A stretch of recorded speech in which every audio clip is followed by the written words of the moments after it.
Okay. Oh, Call to order. Special meeting of the Village Board of Trustees for Tuesday, May 3rd, 2022. Please stand and say the Pledge of Allegiance. Pledge allegiance to the flag of the United States of America and to the republic for which it stands, one nation, under God, indivisible, with liberty and justice for all.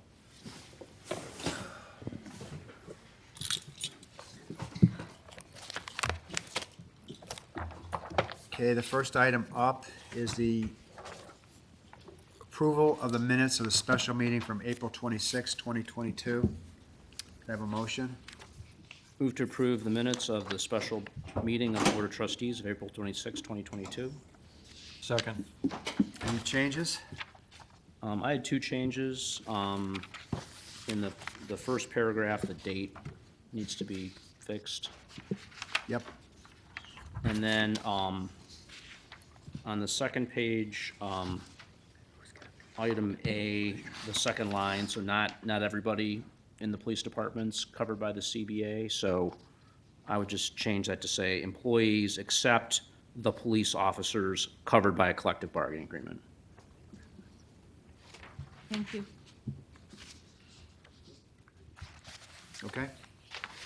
Roll call vote. Trustee Postuma, Aye. Trustee Harlow, Abstain. Trustee Stifler, Aye. Trustee Burns. Aye. President Colley. Aye. Thank you. And that brings us to President's report. Support local Hinsdale restaurants during the Hinsdale Restaurant Week, which runs from May 13th through May 22nd. A list of restaurants and more information concerning Hinsdale Restaurant Week is on the village website and also can be found on hinsdaledining.com. The Memorial Day procession is on Monday, May 30th, and will start at 10 a.m. at the intersection of 3rd and Washington. There will be a short presentation in front of the Memorial Hall on Chicago Avenue between Washington and Garfield at the end of the memorial procession. Work on Garfield Street will begin this week and will continue through the summer. Updates will be posted on the village website. That takes us to citizens petition. Anybody here wishing to speak on any matter that's not on the agenda? Okay, hearing Oh, none. we got one. Okay, Is this like a public? yeah, just if you want to stand up to the microphone, just say your address and your name and address, and then you can say anything you want. Okay, thank you. My name is Kelly Staber, and I'm the owner of 115 Fuller Road, which is on the west side of York. The north end of our property is adjacent to the south end of a commercial property at 110 East Ogden, which is currently under major building renovations. We have filed an appeal before the zoning boards of appeal, which is currently pending.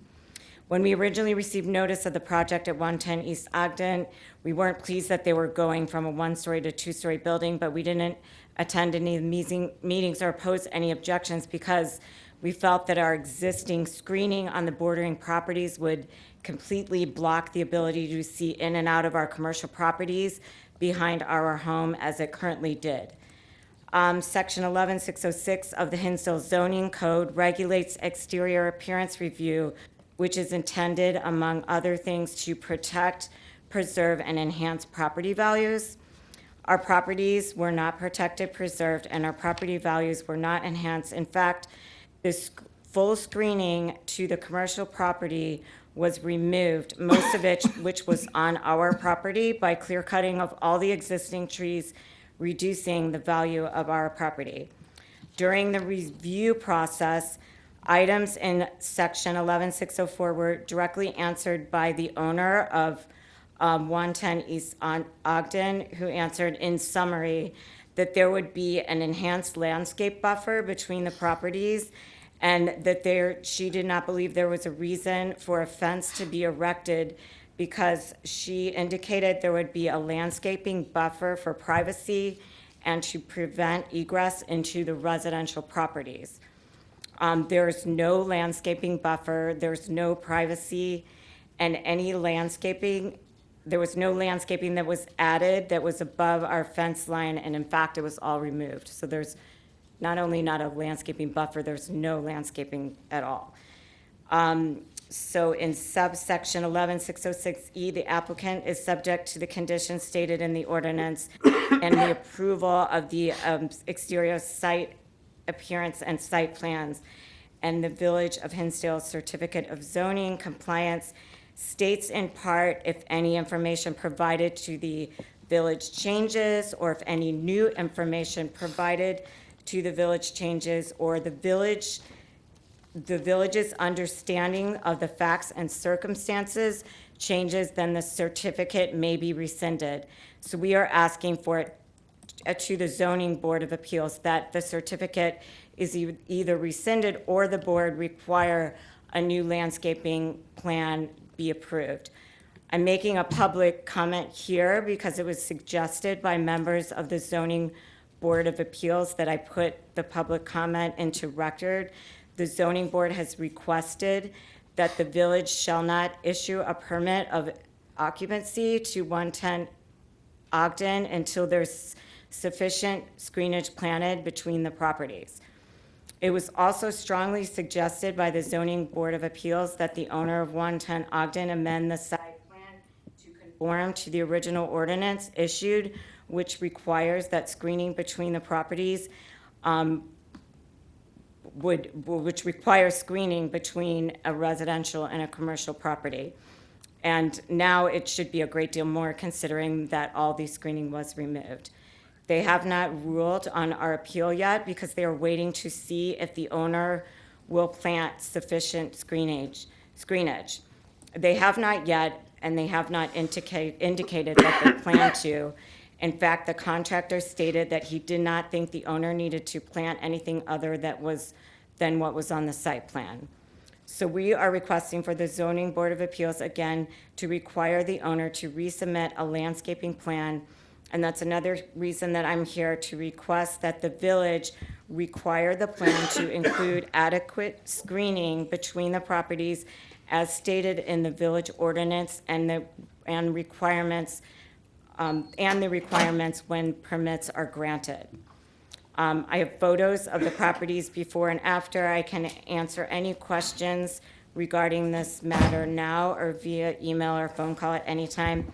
Thank you for your time. So this is, you have a residential property, right? Correct, And it's directly behind the building, right? correct. Yeah. Our properties back up to each Yeah, other. and so I'm familiar with this, but I don't know we've gotten anything from the zoning board of appeals. And it seems like an odd practice that they would send you here as one of the parties to tell us what they've, I thought they'd get something from them. So President Colley, the matter's up for status this month Right. at the ZBA. The village has already sent notice to the property owner and the general contractor that they need to come back for a major adjustment Right. to clarify the intent behind that landscape plan. Right.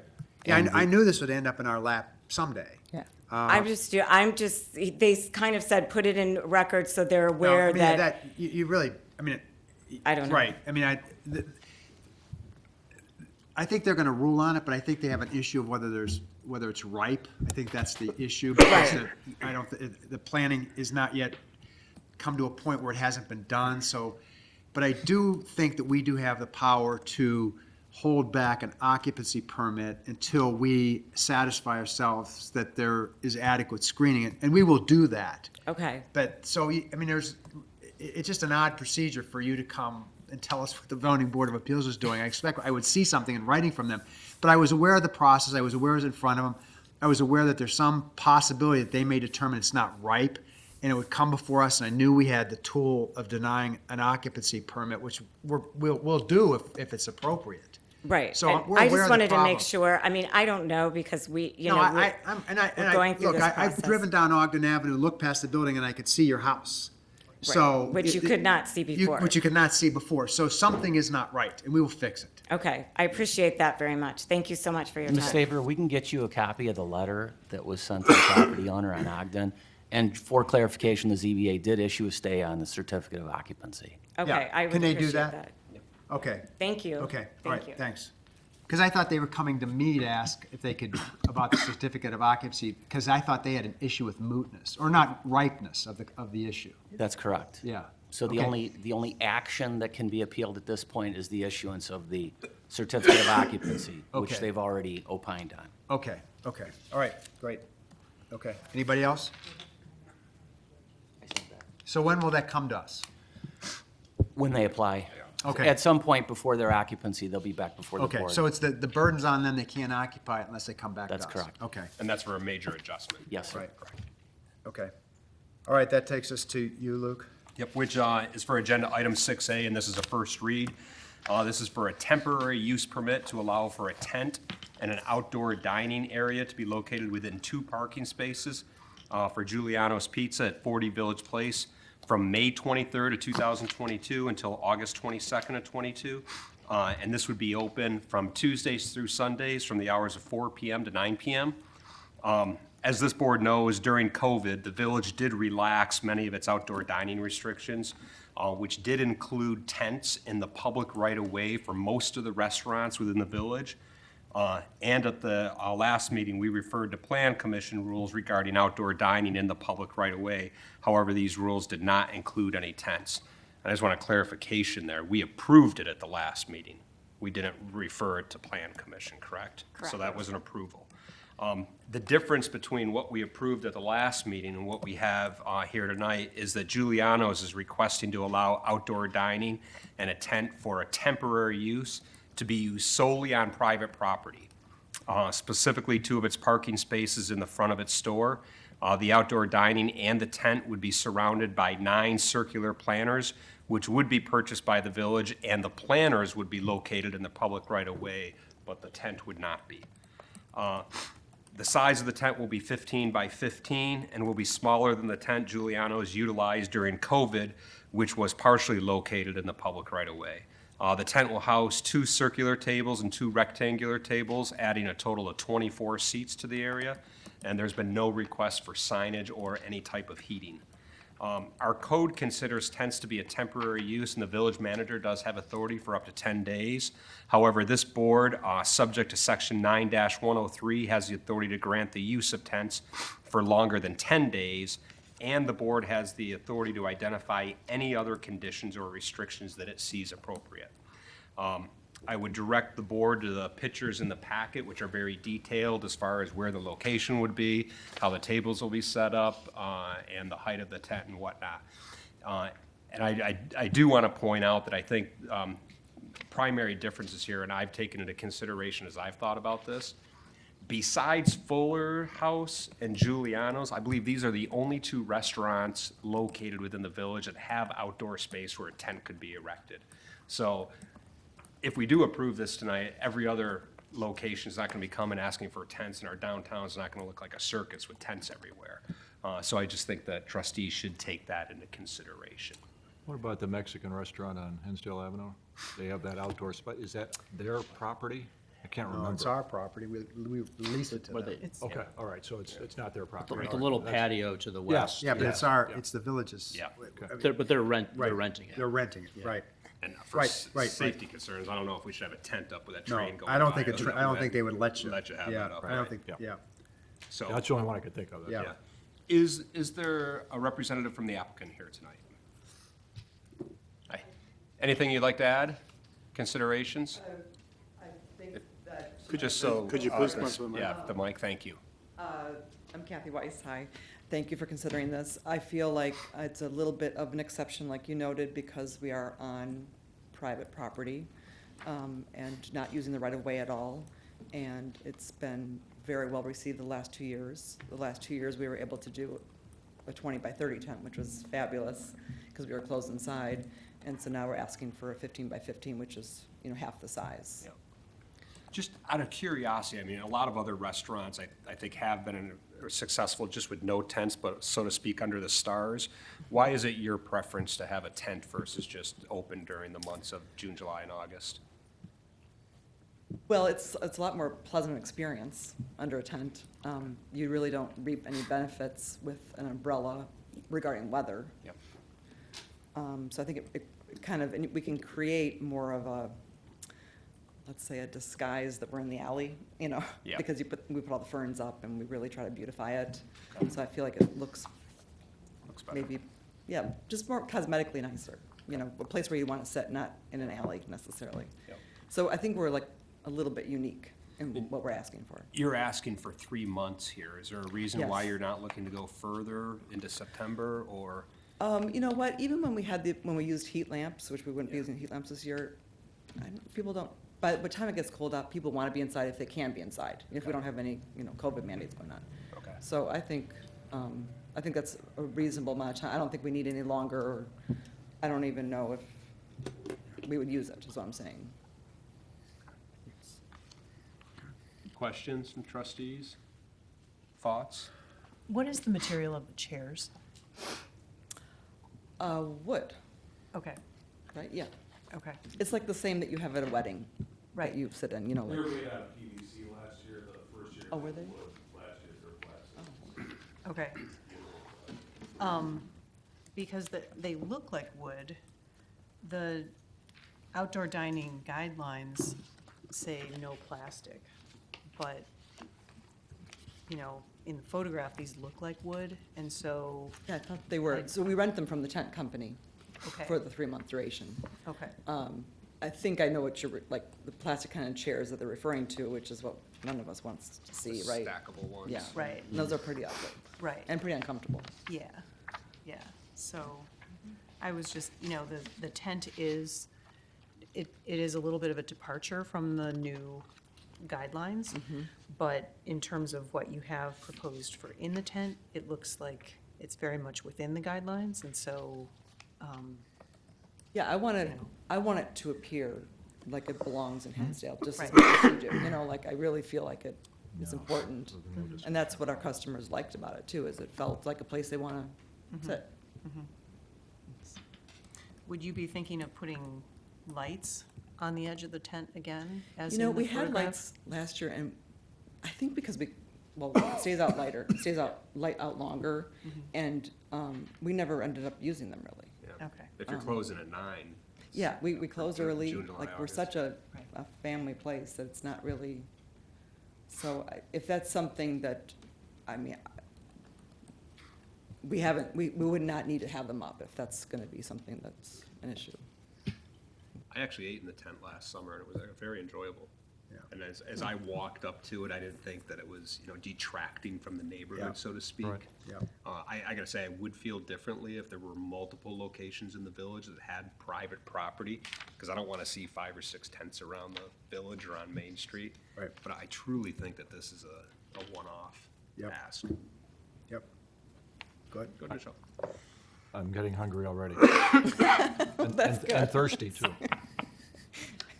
Go ahead, Michelle. I like the tent. Are there any other color options? For example, if we wanted to suggest using black just to go with the planters and maybe some of the other umbrellas that we might see throughout the village? That's a good question. I've never seen black, so I don't think it's a common color. The one I have on hold is white, and actually is brand new, which I was kind of excited about, because, you know, it's not gonna have any flaws to it. It's new. Or dirty or anything. So, I mean, I could certainly check into it, but I've never seen a black tent. You know, I've seen them like the pop-up ones, I guess, at Uniquely Thursdays and stuff, so maybe, This is the smaller ones. yeah, smaller ones, but I have never seen it from a tent company. It was just a thought, just Yeah. perhaps if it's a possibility to blend in with some of the other stuff. It's not a And it game might look changer nice, to you me, know. but It's, Do the umbrellas have to be black? I didn't think. No, but the planters are. Oh, yeah, What are the umbrellas? What will they be? lights. I believe our theme is we just want to make sure that everything is consistent. Right. So you're not having, you Yeah. know, one umbrella with Budweiser or something else with. Right. It's such a neutral All the Fullers color. are black. The umbrellas at Fullers are Lots black, more but light. now a lot of those are on Yeah. private property, You too, know, so. black isn't gonna. Okay. Black That tent is would a be hot. consideration, the heat. You don't want It'd to be roast super either. hot. Yeah. Yeah. yeah, maybe that's why you don't see them that often. Yeah. Yeah.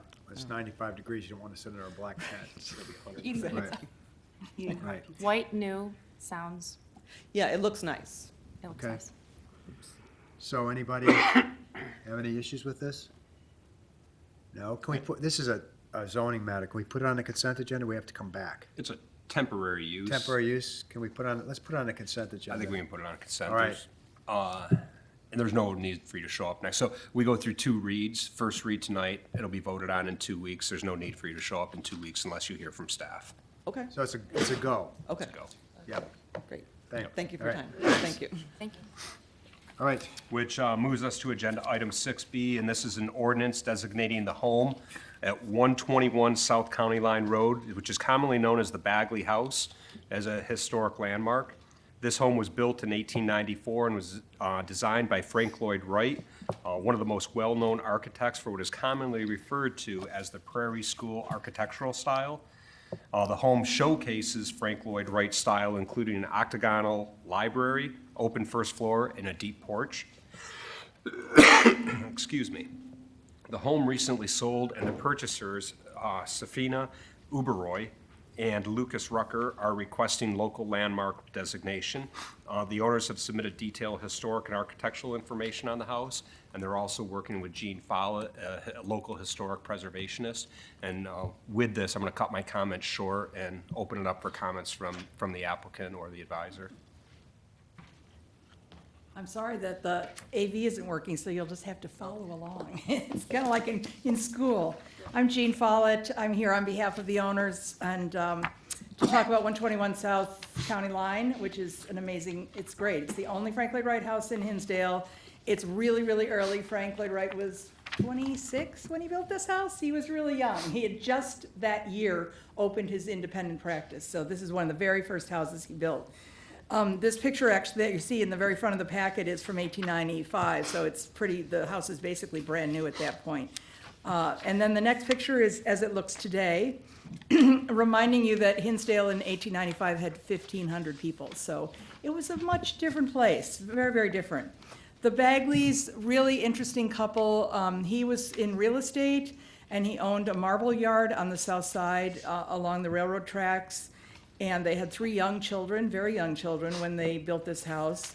Mrs. Bagley decided that she wanted to take over the management of her husband's tenements, so she learned Italian and became very, very involved with Jane Addams and all the people at Hull House, and ultimately was the founder of the very first juvenile court in the entire country here in Chicago in 1899. So she's a really, really interesting person. She goes on, when they leave here to go to Boston, she goes on and becomes one of the leading figures in the movement to get women the vote in the early 1900s. So she's a really, really interesting person. The more we dig, the more we find out about her, the more interested we get.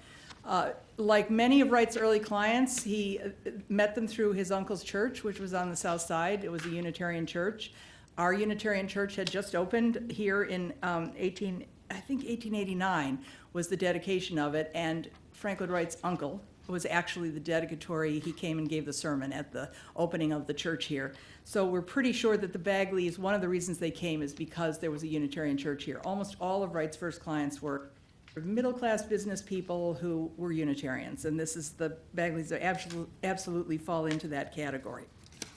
The next picture, I love this picture because it's Ogden Avenue at this time when the house was being built, and people, I think we forget how, what a tiny thoroughfare it was. The other thing that attracted the Bagleys, in addition to the Unitarian Church, was the Unitarian Church started the Fresh Air Home, which the small building that's part of the Fresh Air Home is still standing today between Lincoln and Washington on Ogden Avenue on the south side. It was kind of a cooperative thing that was founded by the Unitarian Church of several suburbs. During the summer, in 2-week shifts, they would bring people out from poor neighborhoods in the city to come and live and breathe the healthy air of Hinsdale. And literally thousands and thousands of women and children came to the Fresh Air Home between when it was opened in 1889 and I think it closed right around the First World War in 1920. A really interesting story, just a very interesting place. So that was another thing I think that Mrs. Bagley, she was on the board of the Fresh Air Home and was really interested in that. This house is great. It has almost all of its original features on the exterior. It's been covered in siding, but we've lifted up the siding. We know that the shingles are still under there. Because Mr. Bagley was in the marble business, it has marble pillars on the front. It has marble siding around the basement. It has a marble chimney. It's the craziest thing you've ever seen. I mean, I've never seen a house with marble facing on the basement, so that's really fun. And then it has this really interesting addition on the back that was done in 1985, that actually by a firm from Oak Brook Terrace, and they won an award for this addition because it was considered to be a very sensitive addition to this historic house. So it's just a very interesting place with lots of original features. The plan to the main house is essentially intact. They've changed one bedroom upstairs, is now a bathroom. It's all there. The octagonal library, which this library was built before the octagonal library that Wright built on his home and studio in Oak Park. So he's kind of playing around with this idea. We know because on the drawings that we have, the library is actually a little overlay over the house. So we know that it was sort of in the process. They went, oh, how about a library? And this is what they got. So it's just a great place, and I'm really excited that it's going to be a landmark in Hinsdale. The final picture is a photo that was taken in the 1930s.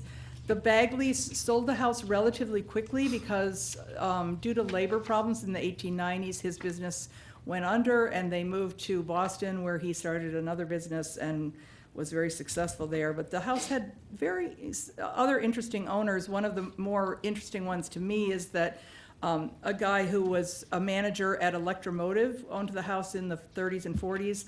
And at that time, there were 15 Automotive managers living in Hinsdale at that moment in time. So, and he went on to he was actually on the board at GE. So he's just a really interesting person to have in the mix with this house, I think. It's not just the Bagleys, it's kind of who came after them, and he was one of the more interesting ones. So I'm excited. I think it's a great house, and I'm really happy that it's going to be a landmark. Ms. Follett, Yeah. I would assume you're familiar with Title 14 changes that we're trying to make to the code to enhance historic preservation. I don't know what those are, but yeah. But, in short, we're trying to incentivize people to take advantage of incentives via grants and tax rebates. Will you try to take advantage of those? We're discussing, I think we probably will, so use the tax freeze, that's my guess. Okay. We've discussed it, we haven't come to any conclusion yet, but I think my advice would be to take the tax freeze, because whatever happens to the house, it'll be on the back, it won't be on the front. The front we'll take off the siding, it'll be shingled again, and it'll look just like it looked in 1894. So I think, the tax freeze is a perfect vehicle for that. And Bethany and Rob, can you guys just make sure that they're fully aware of, any advantages they might be able to take once that's passed? We have been in discussion with the homeowners originally about our proposed preservation incentives, but that was quite some time ago and when we first started talking to them. So we'll make sure, and they're one of the candidates that would be on our list. Yeah. The other thing I didn't know about this is a huge subdivision that was platted in 1891, the Highlands subdivision. I mean, it goes all the way from, basically from the Chicago Avenue down to 6th. It's a huge, huge subdivision. And then from what's now the Tri-State, which was then a swamp, over to county line. So it's a really, really big subdivision. And I think this was the second house that was built. So that also makes it really fun that it's kind of in that very, very early beginning of that subdivision. So look, when we vote on this for its landmark designation, just the landmark designation itself is separate and apart from everything else we're doing with HPC. Correct. So they would have to have it included in the. Completely separate, distinct, and, what we're doing with HPC for Title 14, a house does not have to be landmarked in order to take care of those, grants and rebates. So what is the landmark designation? Dude, it's gonna put an encumbrance on the house that it can't be. It prevents it from being demolished. That's Okay. the biggest one. Yeah, I'm just wondering what's the. And what Ms. Follett was referring to as far as a tax freeze, that's not available through us, that's available through another agency. And Okay. State of Illinois, right? Is there a requirement that they get landmark status from us to avail themselves of that tax freeze? Yes. They're tied together. Yes. Right, so that's the benefit to the owners, getting this designation for the tax freeze. And if, some other prepared comments I'd have is, the Historic Preservation Commission did hear this at the beginning of April. They went through all of the specific details that are required. There were a total of 15 different standards. For example, the building has significant character and historical characteristics of the village or state. The structure is closely identified with a person who has significantly contributed to the development of the village. 15 standards like that. Yeah, yeah, They sure. opined on each one individually, and then the historic preservation is recommending this unanimously, 6-0. Right. And I don't know if you remember that this went on the market, and there was at one point they were gonna tear it down. And I probably got 500 emails in a weekend from all over the country. And I lit a candle in church, and then somebody bought the house and said they're gonna preserve it. And it all happened within like 5 days. But I mean, we got people writing from Oregon and Florida, and so this is being tracked by, there's a Frank Lloyd Wright preservation group out there that has people in every state. So this is a big deal for Hinsdale. Well, the purchasers here this Oh, evening. yes. And I'm not sure if you want to say anything, but I think you're originally from Cincinnati, or? Yes, we actually own a Frank Lloyd Wright in Cincinnati, and that should have taught us that these are really tricky and difficult and challenging adventures. But we also feel that that these become very vital touch points for communities. You know, like we found this story of Grace Bagley. Without the building, we would not have found her. And that history of, women like that who are really going out on a limb in issues which are still important for us: public health, public housing, juvenile delinquency, women's rights. These remain really important and vital, and history is cited, and it's in these buildings. So we feel really excited and found this magic gem. We loved the building, we loved Wright's work, we were really committed to it and dedicated to that side. But we also feel that the fact that it contains this history makes it even more important and even more relevant for the community. I want the school kids to write essays on pick one of those topics, because I think it reminds us how we got here. Yeah. We really appreciate what you've done, purchasing the house and restoring it, because it is a big thing for Hinsdale. And although we have incentives, little I know about the cost of restoring this, it's a lot more than the incentives we have. I mean, it's a big undertaking, I know that. So we really appreciate it. Thank you. We really enjoyed doing it with many people in the community, including Jean, who was very involved here. Thank you. So questions from trustees, comments? Yeah, this is great, thank you. Yeah, full speed ahead. As I explained before, there's 2 reads on this. I think we can put this on the consent Yeah. agenda Yeah. for next time, So so. there's no reason to come back. Yeah. So for anything like this, we do it twice. And so it's more form than anything else. But I know everybody in the community is in favor of this. There's no one who's not. So this is going to pass. Thank you. Thank you. Which moves us to agenda item 6C. This is also a first read. It's an ordinance for a special use permit for an automotive repair shop in the B1 Community Business Zoning District at 5837 South Madison Street. The property is approximately 2,900 square feet at the northeast corner of Madison and 59th. The building was formerly occupied by an automotive repair facility and has been vacant since 2019. It was also previously used as a gas station, but the underground storage tanks were removed in 2016, and then the automotive repair shop just kept going until 2019. I would note that since under special use permits, if the use is not continued for a 6-month period, then any new owner, or any new use has to come in and apply for a new special use permit. And since that use was discontinued for more than 6 months, that's why the applicant is here tonight asking you to use the property, the same as what it was used for previously. I would also note, as the community development staff went to look for the original special use permit, they couldn't find one. So it's assumed that the use had been there prior to 1989 when the village adopted the code. I would note that the auto repair facility building is part of a larger 1.24 acre zoning lot that includes 9,200 square feet of multi-tenant shopping center from 5811 to 5827 South Madison. The multi-tenant building is currently occupied by a convenience store. a beauty salon, and then several vacant tenant spaces. The property is surrounded by townhomes, which are in the R5 district to the north and to the south, and then an apartment building to the east, which is in the R6 district, and then to the west across Madison Street are single-family detached homes, which are in unincorporated DuPage County. It is proposed that the business will operate with 5 vehicle repair bays, which are existing vehicle repair bays, operate from the time of 9 a.m. until 6 p.m. Monday through Friday, and then closing at 5 p.m. on Saturdays, closed on Sunday. And for the use of the property, and this is confusing because it's combined with the other uses or the other vacant tenant spaces, they need between 52 and 58 parking spaces, depending upon what those other uses for. If they're for retail, it would be 52. If they were service, it would be 58. Or perhaps I've got that screwed up there. So in either event, they'd either be, they'd have 2 extra spaces, or they would be deficient by 4 spaces, according to our code. But that would be dependent on what the other uses for the vacant buildings are. And I see that as their issue when they Right, come exactly, forward if they're exactly, short. right. But I just want to make sure, Yep, just get that yep. out there so that they know. And the landlord realizes that. Yep, Right, yep. right. The Plan Commission did hold a public hearing on this on February 9th, and the applicant and the members from the Single Family Homeowners Association were at the meeting.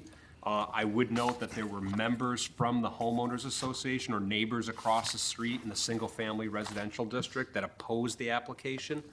Specifically, those members from the community question if this type of business is still appropriate for the location, given the development of the residential area, concerns over the existing condition of the property, and then also a request that all operations and parking of vehicles be limited to parcel 1. So this 1.24 acre parcel is divided into 2 parcels. Parcel 1 is just the automotive, and then parcel 2 are the other uses, which are the retail and or service spots. So the request from the resident neighbors were that any type of overnight parking for vehicles that would be fixed would be limited to parcel 1, which basically is the front and the back and the side of the automotive repair shop. I don't think there is a back, right? It's just a, There's a back that's basically fenced in right now. Right. But when I say back, it would be back and kitty corner to the Okay, side of the okay, building. okay. Yep. Dumpsters are all within that fence Correct. area. Yep. right. Plan commissioners, so now moving from, what the residents across the street said to what the plan commissioner said, is they basically echoed the concerns of the homeowners. And after discussion, however, the PC did recommend by a vote of 6-0 approval of the special use permit with certain conditions.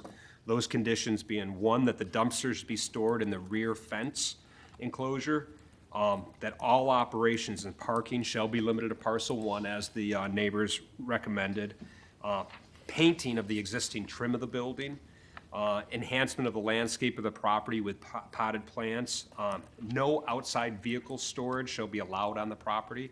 And this gets tricky here because outside vehicle storage is vehicles that aren't intended to be used for the long term. It doesn't include vehicles that would be turned on a normal basis for the use of the business. And then also investigate replacing the fence on the property. Additionally, since the Plan Commission meeting, the applicant has removed the signage from the former auto repair shop, including the non-conforming sign on the front of Madison Street. Any new signage, which hasn't been proposed yet, but any new signage that would go up would have to go in front of Plan Commission. The applicant has also agreed to all of the recommendations suggested by the Plan Commission, except for the installation of the new fence. The applicant believes that the fence is in decent enough condition and that with some fixing and painting. This is the one that surrounds the dumpsters? Correct, Right. in the back. So, that's all the comments I have. We have a representative from the applicant here tonight. If you could add anything to that before we open it up to questions with trustees. Thank you. It's a great summary, so I don't have much to add. I would like to introduce my clients. I'm the attorney for the applicant, so Samir and Gina Sirbati are here along with their son and their 2-month-old daughter. Thank you for that summary. And I do have to point out a big thank you to Bethany because she put in a lot of time, not only working with us, before the plan commission and with the conditions and making sure we got the materials in front of you that would help you make a good decision, but also with the landlord on some of these changes. You know, we're just a tenant if this gets approved. And a lot of things the plan commission wanted to control the landlord. And so I think that's, you know, a good thing that the village did because the property is a bit run down. It just took a lot of extra work and time to kind of get the landlord on board with some of these changes, and Bethany did a great job with that. So the green trim does not look the best, probably never has unless it was painted there in the 60s. So we're going to replace that with basically a bright glossy white that would be similar to what Fuller's have. Like I said, there's a sample in your packet. Home Depot didn't have a swatch, so someone did a very unprofessional job to kind of give you an idea, but it'll, you know, kind of look like Fuller's. It'll be, you know, kind of a bright white. Also in the packet, we did up some of the garage to show what the white would look like. So you've got a kind of a rendering of that. With respect to the fence, a couple of things.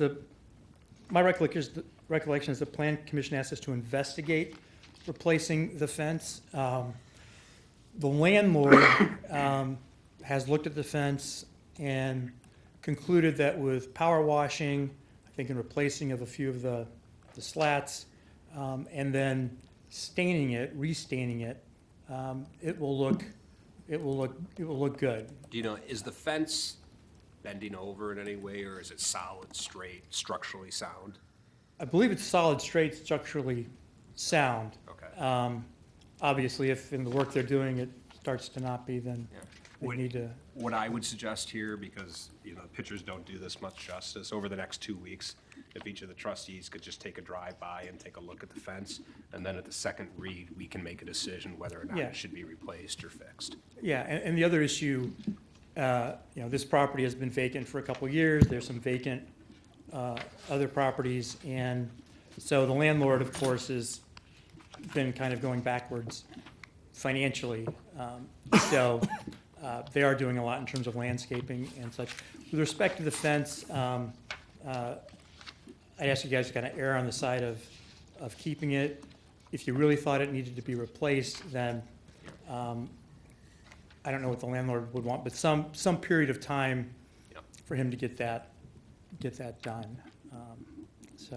So one question I had is, and I don't think this has ever been discussed, anything I read, but the 3 canopies, I think those are legacies of the gas station. Yes. Is there a need for having canopies? Wouldn't it be more attractive visually if you didn't have the canopies? I'm sure it would be more attractive visually. That would be a landlord issue. Very expensive, and the reasons I've discussed, I'm sure the landlord would be reluctant to do that. Yeah. At this point. An advantage I can see of the canopy is in the winter, and it might help to put some cars there versus some other Yeah. place. It sure would blend in a lot more with the residential neighborhood if you didn't have those canopies there. It does Sure. scream gas station. Well, it does, it does. Screams gas station. Right, and there's no gas anymore. There's no gas So why do anymore. you need it? Sure. Why do you need it? Sure. I think tearing it down is probably cost prohibitive at this point. Yeah, well, I mean, it's all, you know, that's what the landlord would say. Yeah, I'm not the landlord, I just, No, I know, but that's what the landlord would say if he were here. yeah. But I just, when I went by it, I thought, you know, to have this look like a, you know, fit in more with the residential neighborhood, the thing that stands out when you drive up there is those huge canopies, which looks like a, you know, I think no one will drive by that and not think this used to be a gas station. I don't know, would that really be cost prohibitive, though? That's what I'm You'd probably be wondering. able to sell all of that steel and or aluminum at scrap rate. You could probably run a truck into it and knock it over and haul it away. I mean, I would like to know how much it would cost to remove those. So Okay. maybe we could just maybe Sure. the staff could take a look at Yeah. those. But I Rob, just, is that possible for you to ask a demolition guy on the canopies? How much it would cost to take those down? Do you have those kind of contacts? I don't know.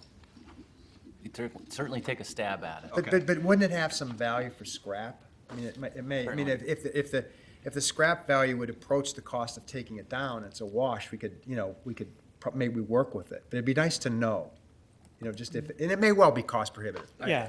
I mean, frankly, my client would just like to get into the No, I property and understand, start, I understand. and start I understand. working. And But I mean, yeah. I But do think that yeah, I this hear is, you. this is an opportunity for the village board for something that's been vacant for 2 years and somebody wants to redevelop it. I mean, I think we should look at things to try to enhance it. And if it does become cost prohibitive, we'll know that, but we'll know that by next meeting. So I'm not saying that it has to Sure. be taken down. I just want to know how much it would cost. Okay, sure. Does everybody agree to? that- And we're, we're Agreed. tearing That was stuff my down main all the question. time, so we should be Yeah. able to. Yeah, and it seems to me that this metal must have some value, and it's what, 4 or 5 cement pillars. It should be easy to take down, and hauling it away may cost. And the underground, removal of the underground storage tanks was much more expensive. Well, I know, than that's, taking- Much more expensive than taking these down. If we were here on that, I would agree that that's cost prohibitive without even talking Right. about it. But this seems to be something you could do.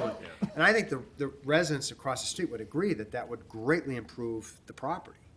So, but I mean, I know that your client just wants to Yeah. lease it. Right. But I think it's the board's obligation to look at everything to enhance the appearance. Of course, I agree. yeah. I agree with that, certainly. And it may well yield more parking spaces. So, No. Other questions before I chime in? Thoughts? If everyone's gone through the packet, they've put in a very detailed landscaping plan, which we haven't discussed, which I think will improve the aesthetics tremendously.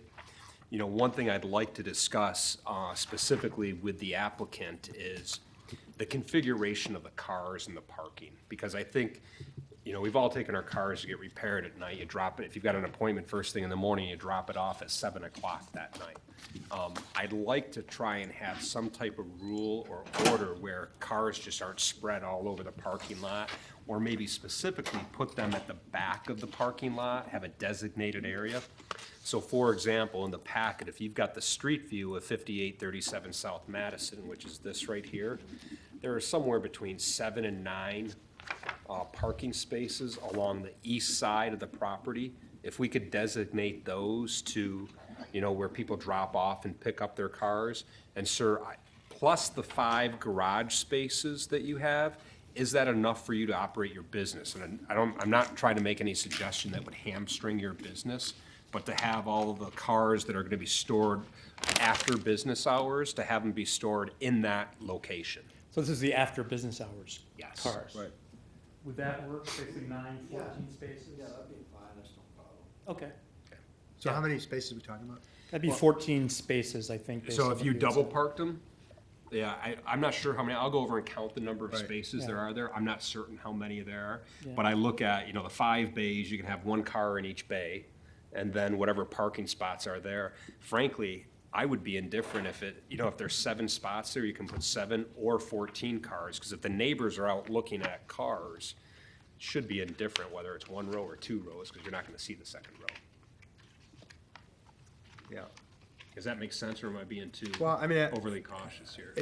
we don't want it to be as a parking lot, Right, right? right. And so it seems to me, I mean, we got this letter from the Gulfview Hills suggested 6. And I know, I assume that's just an arbitrary number, but some number would be reasonable. I mean, I guess the goal is to have no more cars there than are gonna be serviced in the next coming day, and not have people store cars there for a week or 2.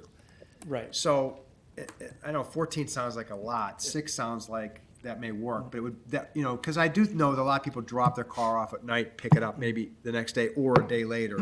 But if we could have some ideas to, limiting the amount of outdoor parking, because you always got the bays you can park cars in. Right. So 6 or so, Let's, My client's probably gonna say what he Yeah. said. Policies, when we finish the car, they supposed to pick up the car. Every day they leave the car in the parking lot, we charge them $75. okay, that'll do it. that'll do it, And this is what I do. Okay. Because you know what, we lock the cars in and out. okay, And I'm not, if I have another shop. right. This is not the first shop I have. So if we did something like saying there could be no more than 6 cars parked outside, you could do your business within that constraint. Overnight. Overnight. But sometimes you can't control how many cars you're gonna have. No. Most of the time, anybody who's gonna leave the car okay, got it. Okay, I think we all like to get our car in and out in the same day. right. So, yeah, I think we're all in agreement Okay, on okay, that. we can work with that. So, any other comments before I kind of summarize?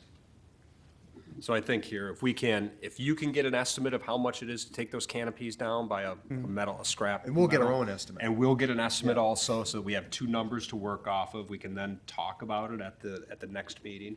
Number two, if everyone can take a drive over and take a look at that fence, kind of come to their own conclusion, can they paint it and make it look reasonable, or does it need to be replaced?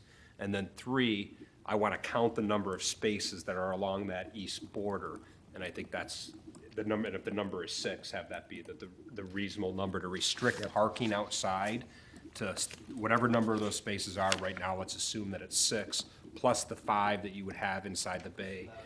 Yeah, and please consider if that's enough to run your business, because we don't want to hamstring your business either.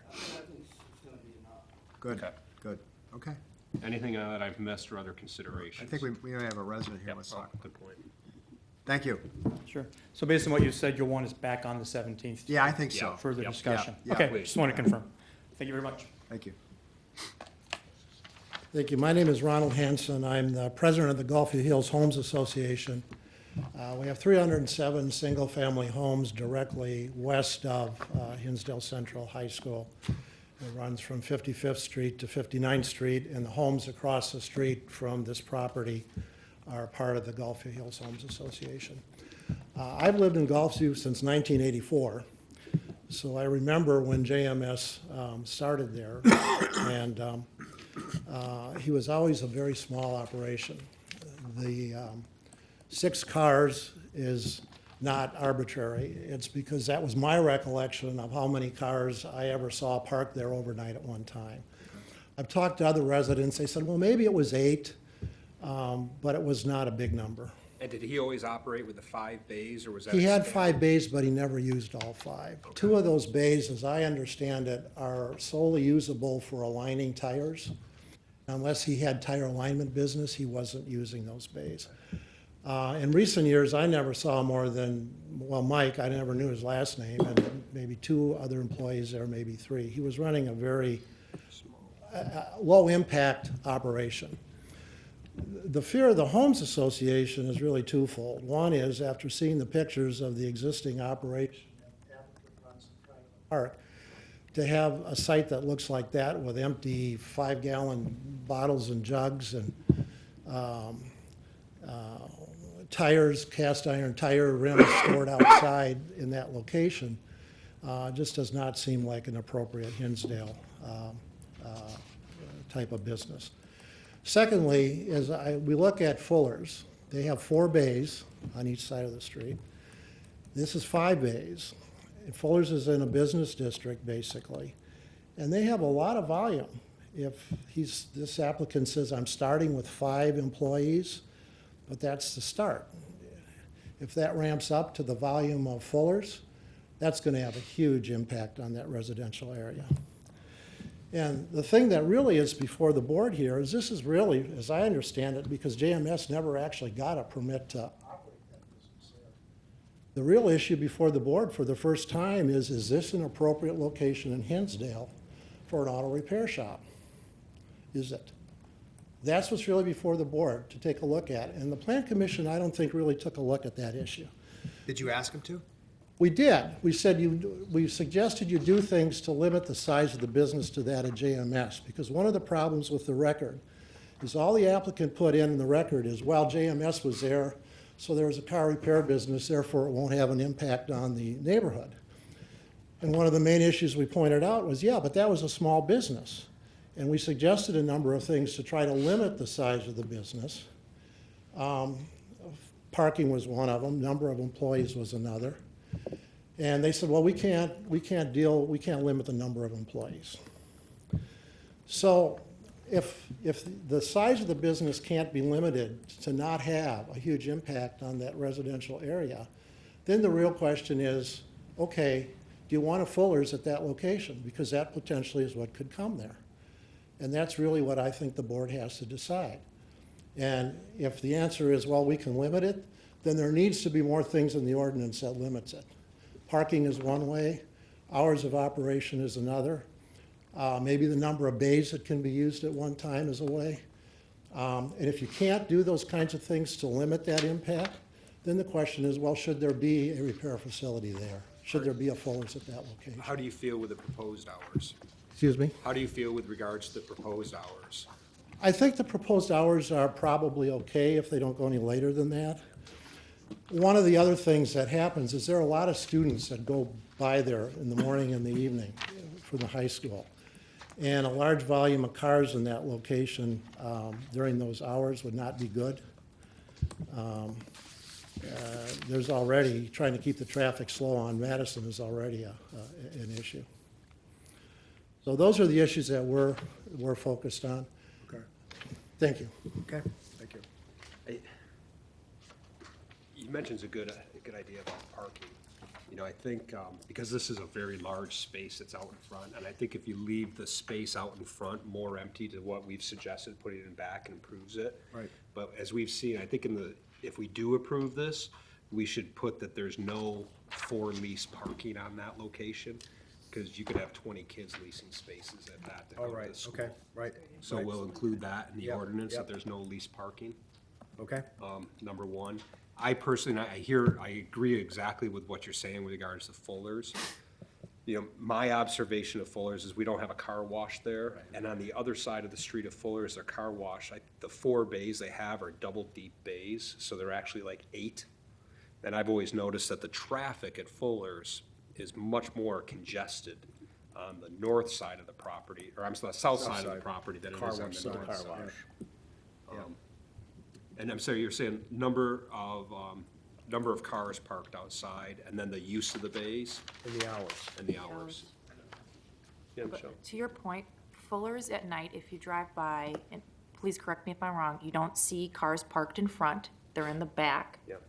Everything is visually, pleasing, there's planters, there's flowers, and it looks like it's a cleaned up shop. We don't see Right, right. tires or anything there, Right. so, to your point, if spaces are properly designated,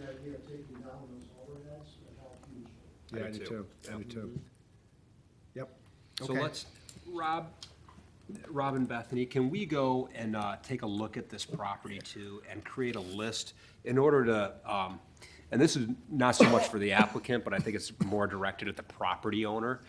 Put a list together of what's allowed to be on the outside of this parcel and limit it to basically what they have there now, which is probably 0. Everything should be put inside at night, except for the planters. I think that will be one way to cut down on, making sure that we don't have extra tires out there, Yeah. things of that nature. And the goal is to have the applicant have a successful business. Yes. And have it fit in with the community. And I Right. think we can do both. And obviously, to the extent that there's debris and tire rims outside, we find people for stuff, so we'll make sure that it's policed and it's kept nice. As Michelle said, Fuller's is a great business for town, even though they're very profitable, they keep their site very clean. And so we're gonna demand that. Yeah.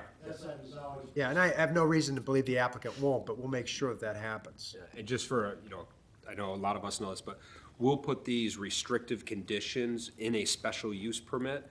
So if you ever observe a problem, you can go to Bethany and Rob and say, hey, you guys need to enforce this, and then make sure that it's enforced. And if you've got any other suggestions, we'd welcome those. Okay. So, put over for next time? Yep, over Okay. for next time. And if you guys want to hold on to your packet in order to adhere to the Neil safe paper. So 2 weeks, so, Thank you. thank you. Thank you for the recognition. So we'll see you in 2 weeks again, too. Okay. thank By the you. way, we want your business to do well. I mean, Yeah. it may- Yeah. and Okay, that takes us to Matt. Right? Well, it's the bill bag, I don't know who had it. There wasn't one. No, They couldn't get that happen in a On this week. week. None this week. Oh, Okay. yeah, right, okay. So it's just a consent agenda. You want me to? Oh, this is move- consent agenda. Yeah, the consent Okay. agenda, so So 7A and B, can I have a motion with respect to those 2 consent agenda items? I move to approve consent agenda items 7A and 7B. second? Roll call vote? Trustee Postuma. Aye. Trustee Harlow. Aye. Trustee Stifler. Aye. Trustee Fisher. Aye. Trustee Burns. Aye. Okay, so that we have nothing for second read, discussion items, nothing. Any citizen here petitioning? Anything to say, Tom, to the, no? So we have a closed session. You want to read this? So I'll make a motion to adjourn the meeting into closed session under Section 5 of the ILCS 120/2 C2, collective negotiating matters between the public body and its employees or their representatives, or deliberations concerning salary schedules for one or more classes of employees, and not to reconvene into open session. Second. Roll call vote. Postuma. Aye. Trustee Harlow. Aye. Trustee Stifler. Aye. Trustee Fisher. Aye. Trustee Burns. Aye. Thank you. Thank you.